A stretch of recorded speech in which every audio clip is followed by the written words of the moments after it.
Well, hello and welcome back to the Shallow Proclamation. My name is Paul and I'm joined by... Thomas. Yes, that. Thomas. And Thomas, even. And we're watching episode 3 of Tomb of the Cybermen. Yes. Smooth as always, Thomas. Smooth as always. Good to see you, Paul. And you. We've been quite enjoying this so far, haven't we? We are. We thought we'd squeeze in these final two this evening. I've actually been loving it so far. It's beautiful. I remember this bit. The music's still going. It is. That was a very long hold on the music, wasn't it, in that shot?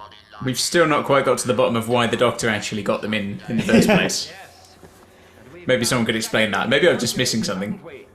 Yeah. Is this leader Cyberman the Archbishop of Cyberberry? It does look like a... What's it called? A mitre. Is it a mitre? Yeah, the shape of his head. It's quite interesting, isn't it? And the veins, as you pointed out. It's like a massive brain. I like those coats with the non-central zip. Ah, yeah. Yeah, it's not something you see very often, is it? Nice bit of design. Yeah. The fabric reminds me of something. I can't place it, though. I think it's like my grandma's quilt or something. I was about to say... Excuse me, may I ask a question? Did you submit yourself to freezing? You don't have to answer that if you don't want to. Because his name's Jeffrey Bezos. Haven't a lot of billionaires signed up for like a cryogenic freezing, probably. Or yeah, looking into how they can prolong their lives, not necessarily by freezing, but this is where it leads. Ah, reference. I'm impressed they referenced a story from the previous series. It feels like they're a bit more conscious of the canon of the show now. This looks like it's shot slightly differently, doesn't it? Yes. Oh, and he's the really strong guy. Did you see the rope on him? I was going to say, how did he do that? Yeah, you can see the harness on the back of him. Nice. Can't believe Vicky put the gun down afterwards. We said that last time, didn't we? Yeah. Oh, Are we calling her Vicky? oh, it's Victoria, isn't it? Yeah. I think it's funny if we call her Vicky, though, because it's a nice throwback to the one and only Vicky. Getting myself confused already. They're big on branding, the Cybermen, aren't they? They have a fantastic marketing manager. Tons of merch. Not just any logician, he's a member of the Brotherhood of Logicians. Yeah, so the Cybermen are about eliminating fear. Is that what the cyber factor would be, would you say? I see, like the Dalek factor, or the human factor. Oh, that is scary. That would have terrified me as a kid. Like the whole idea of something right behind you as you're going upstairs is terrifying. Oh no!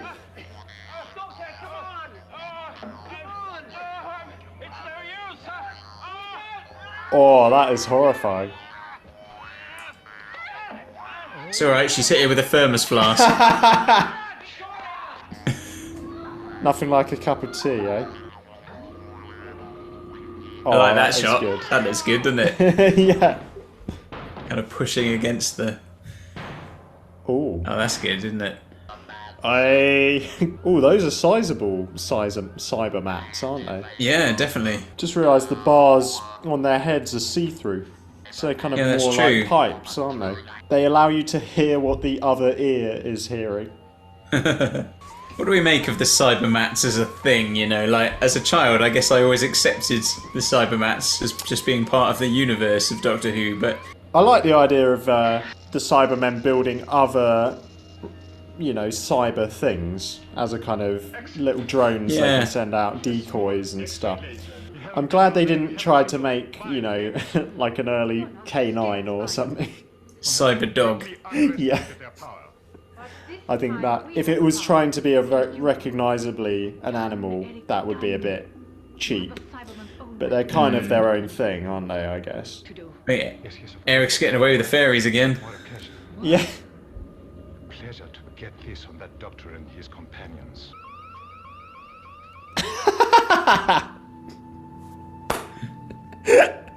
It's brilliant. Do you reckon they were? Yeah, I think you said last week that they were kind of remote controlled. Do you reckon? Some were remote controlled. I think some were remote controlled. There were a few that were pulled by wires, and some that were just thrown into the scene. Yeah. If you are 450 years old, you need a great deal of sleep. I feel like I recognise her from something else. Between you and me, I'm really quite lively. Oh yeah, probably Doctor Who Series 5. Considered.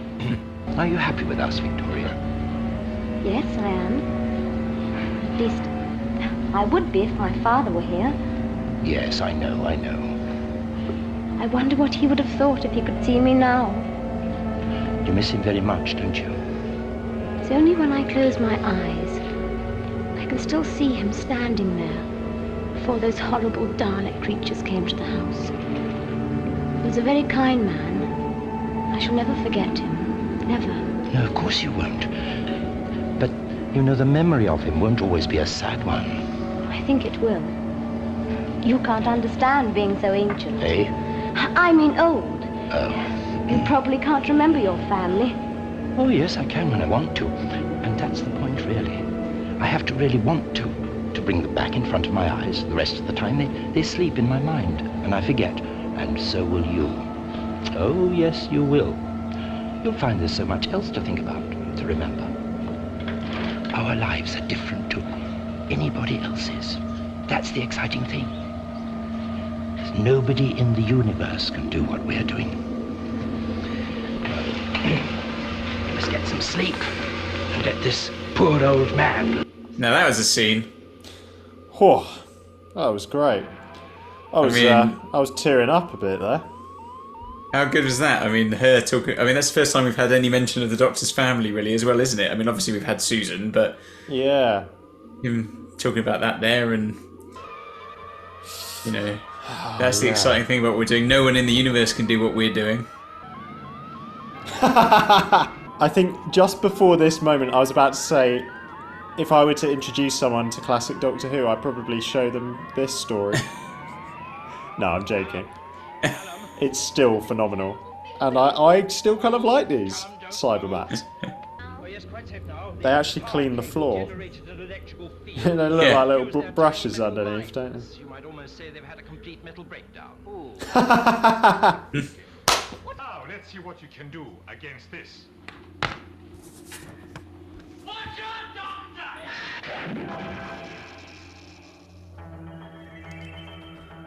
There we go, that's a good ending.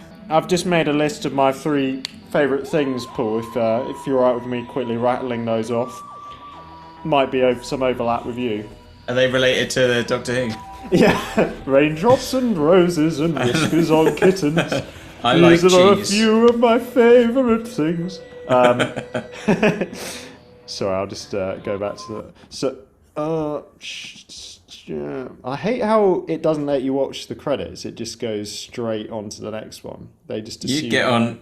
You'd get on well with Toby Haydock. He gets cross about the credits being made small, like going away and being people not getting their due.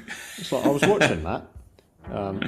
Sorry, pause that. The next one. So the climbing scene where the Doctor's climbing up the ladder and the Cyberman man is right behind him.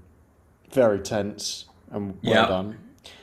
That conversation, wow, very emotional, and felt really nice to actually have a moment where the Doctor just has a chat with one of his companions and asks how are you doing, really. It feels like that's been a long time coming in some ways with Troughton and his companions, and then the pun, brilliant. Could say they have a complete metal breakdown. That was great. That feels right at home on this. It feels relevant, this channel, now, because the Doctor has made puns, and that's pretty much all we do. So. And what I like about he not only makes a pun, but I think it's the fact that, you know, Jamie kind of goes, ooh, and he goes, sorry, Jamie. You know, like he knows it's kind of bad as well. That's the brilliant thing. But yeah, no, I think this is a really great episode. Again, like we've said in the previous one, the action just keeps coming. Yeah. And And I mean, I was about to say it doesn't let up, but you're right, it does let up because you have that little scene in the middle between the Doctor and Victoria, which is such a brilliant scene, isn't it? Yeah. Her remembering her dad, like her father, and just it's we haven't had many moments like that in the show, have we? Where we've had a couple of moments with Hartnell which were poignant, where he paused and stopped for a moment. You know, they've all gone and stuff like that, and of course Susan leaving. But that was a bit of a reflection, wasn't it, on grief, I suppose. Yeah. You know, the Doctor say. I mean, because there's kind of something in. I suppose they don't really say it in that scene, but there's kind of a suggestion that the Doctor's family is dead. Yeah. I guess. I mean, you have to. I suppose I'm reading that into it, but particularly as that his family never feature, apart from Susan. But when he's obviously talking to Victoria about her father who's passed away, and and then she said, and then he talks, gives his experience of having to bring his family back before his eyes.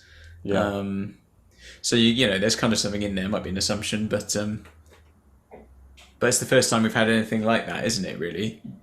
Yeah. Any reference to anyone outside of the Doctor and Susan?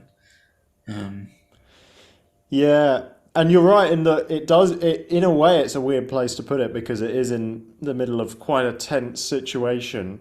You're kind of like, why are they having a chat? But it actually fits really well because you can kind of imagine that in a tense situation like that, if there was a brief period of respite, you'd talk about the stuff that matters, wouldn't you? You wouldn't be like, I wonder who's playing on Saturday, or you'd have a deep conversation with whoever you were with if you were in, trapped in a pretty traumatic situation, I imagine. And I guess it was really good. I guess as well that there's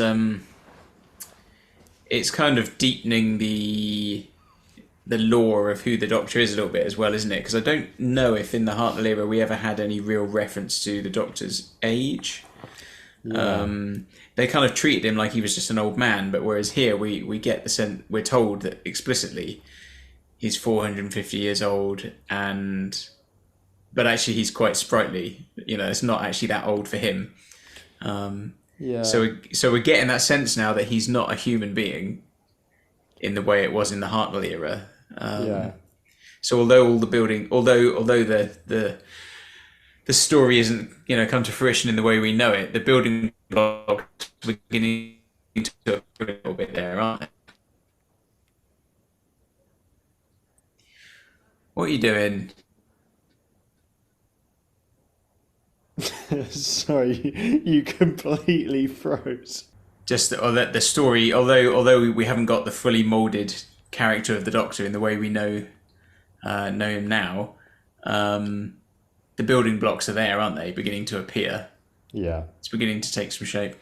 I found I'm not sure if this is just a replica or an actual prop, but this is this is completely the worst way to do it, but I'll show you here. I don't know if you can see. Ah, yeah.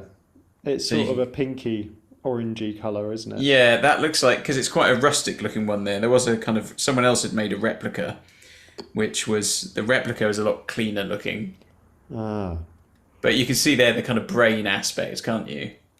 Just say, people at home, obviously give us your comments down below. Let us know what you think of the story. Give the channel a like and a subscribe. Well, like the video, subscribe to the channel if you haven't already. It's always good to see the numbers growing. But until next time, take care. Bye-bye.